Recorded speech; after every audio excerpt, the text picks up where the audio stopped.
குணம் தன்னை அறிந்து கொண்டேன். உன் முத்தான தத்துவமே புரிந்து கொண்டேன்.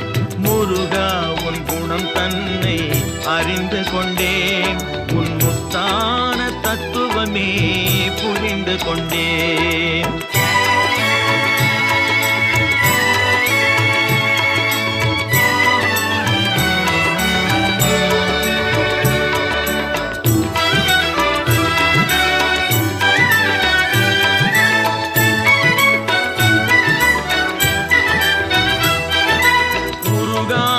மனம் தன்னில் நீ இல்லை, உருகாத மனம் தன்னில் நீ இல்லை என்ற உண்மையை கண்டு கொண்டேன். இனி விடுவதில்லை, உண்மையை கண்டு கொண்டேன். இனி விடு